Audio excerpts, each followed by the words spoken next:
Hi everyone, my name is Eliza and this is Eliza's Bookshelf. Today I want to do a review of Beautiful Disaster, the movie. So Beautiful Disaster, the movie came out April 12th, April 13th, and I think it's airing different dates in other countries, but here in the US it aired for 2 days in the theaters, just those 2 days they say, but I'm pretty sure it'll come out streaming later on. Anyways, my husband took me on the second day and I had a blast. I honestly lowered my expectations a lot and I did not expect much.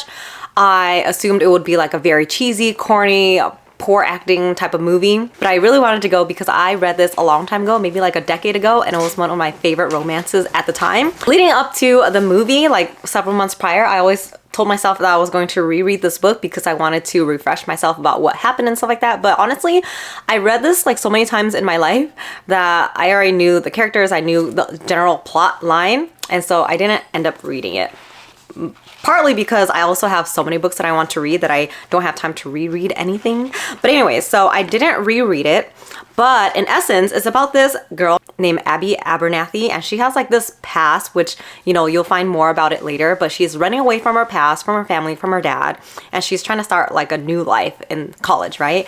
And so she has her friend, I don't know how she actually met her friend, but through that friend and that friend's boyfriend, she meets Travis Maddox, who is like an underground fighter. And she's like, I'm trying to get this new start. I don't want to have any bad ties to anything crazy. I don't really want to be friends with him or anything. So she starts out saying like, hey, I don't like you. You're not my type. Stay away from me. But obviously Travis is like attracted to her in general, right? Because she's like, I hate you.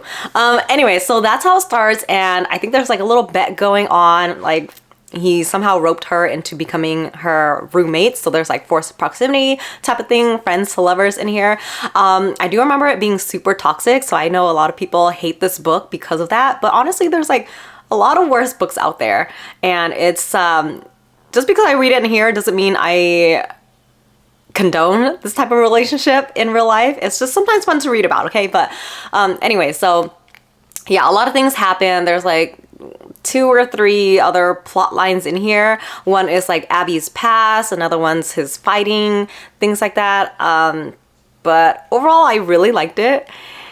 And so I watched the movie on Thursday and I loved it. I was laughing my ass off throughout the entire movie. Even my husband, who's like very stoic and doesn't really laugh at a lot of things, I caught him chuckling a couple times, maybe once, but it's different than the book in that it's more rom-com, romantic comedy, versus rom-dram, romantic drama in the book. It's very like dramatic in the book, but the movie made it so hilarious. Their relationship together, even Travis is like super unhinged and crazy that I was like, what is this?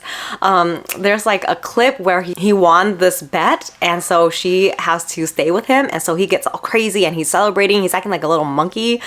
I asked my husband what his favorite scene of the movie was and he said that was it. I was like, oh my gosh, he is so unhinged and crazy. It was like secondhand cringe. I don't know what my favorite part is, but I definitely love their chemistry together and they're just hilarious together. There's not a lot of toxic elements from the relationship in the book to the movie. I mean, they go through like some bumps and hurdles, but it wasn't something very terrible like in the book. I was like, oh my gosh, I don't know how I can get behind this guy, but yes, I loved it so much. Yeah, I'm a little bit hesitant to say like go read the book, go watch the book, because I know the author herself has said a couple things that I wasn't aware about before, and so when I looked it up, I was like, oh, damn. I hate it when the author does like weird stuff and then you're like, I don't know if I should support her anymore. So overall, I enjoyed the book, I enjoyed the movie. If you're hesitant about like supporting problematic authors, definitely look it up and see if that's something that you definitely don't want to do. But anyways, I enjoyed it. I probably enjoyed, I don't know, I enjoyed them both in different ways. The movie was super funny, and this one, I just got a lot of feels. Any book that can make me feel something, I really like, so yeah. Alright, I hope you enjoyed my little review rambling of Beautiful Disaster by Jamie McGuire. Thanks again for joining me. I will see you next time. Bye!